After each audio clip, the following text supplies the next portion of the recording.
नमस्कार। इन खबर में आपका स्वागत है। अमेरिका में वहां की संसद कैपिटल हिल्स पे हुए हमले के बाद सवालों के घेरे में आए राष्ट्रपति डोनाल्ड ट्रंप के खिलाफ हाउस ऑफ रिप्रेजेंटेटिव से महाभियोग प्रस्ताव पारित हो गया है।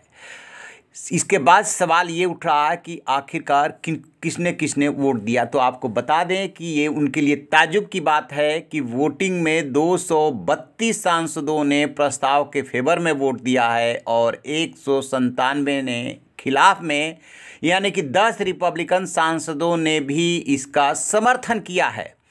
हाउस ऑफ रिप्रेजेंटेटिव में वोटिंग की प्रक्रिया पूरी हुई। इसके बाद प्रतिनिधि सभा ने डोनाल्ड ट्रंप पर महाभियोग चलाने के प्रस्ताव पर मुहर लगा दी।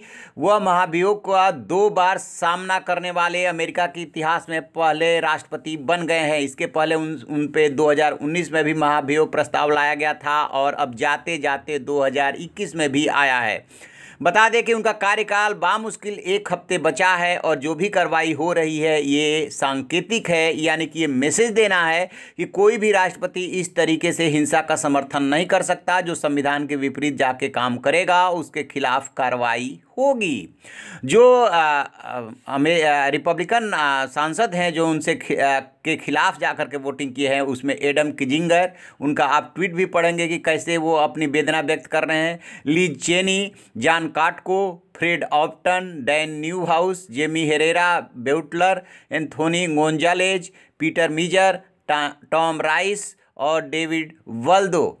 इससे पहले महाभियोग पे ट्रंप ने कहा था कि देश के इतिहास में जानबूझकर, यानी ट्रंप को परेशान करने के सबसे निंदनीय कृत्य को आगे बढ़ाते हुए इसका इस्तेमाल किया जा रहा है। वो काफ़ी गुस्से और विभाजन की स्थिति पैदा हो रही है। इसका दर्द इतना अधिक है कि कुछ लोग इसे समझ भी नहीं सकते, जो कि खासकर इस नाजुक समय में अमेरिका के लिए बेहद खतरनाक है।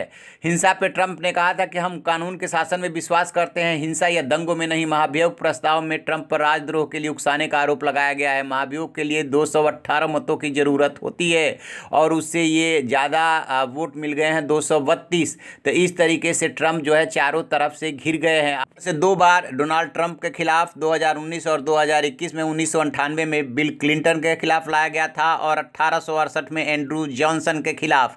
तो ये चौथे राष्ट्रपति हैं और पहले ऐसे राष्ट्रपति बन गए हैं जिनके खिलाफ 2 बार महाभियोग प्रस्ताव लाया गया और निचले सदन से पारित हुआ है।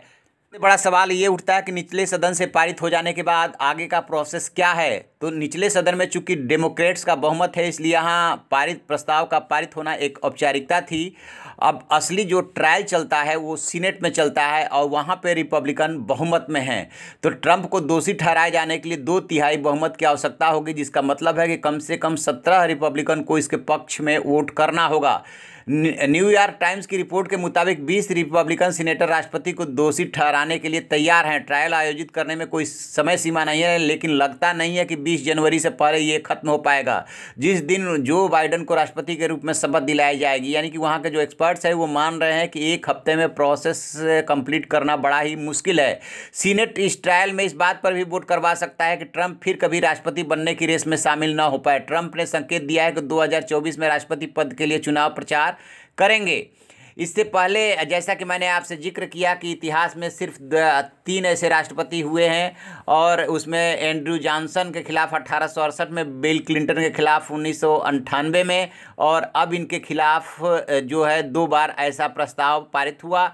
रिचर्ड निक्सन ने प्रस्ताव पारित होने से पहले ही इस्तीफा दे दिया था, लेकिन आज तक किसी भी राष्ट्रपति को संसद ने महाभियोग के जरिए अपनी कुर्सी से हटाने में सफलता नहीं पाई है और ट्रंप के साथ भी ऐसा ही होने जा रहा है। वजह यह है कि 1 हफ्ते में ट्रायल का प्रोसेस सीनेट में कंप्लीट होना मुश्किल है। तो जो भी कार्रवाई हो रही है ये सिंबॉलिक है और मैसेज देने के लिए। अब देखते हैं कि अगले 1 हफ्ते में क्या घटनाक्रम होता है। तो आप रहिए ना बेखबर, देखते रहिए इन खबर। Thank you.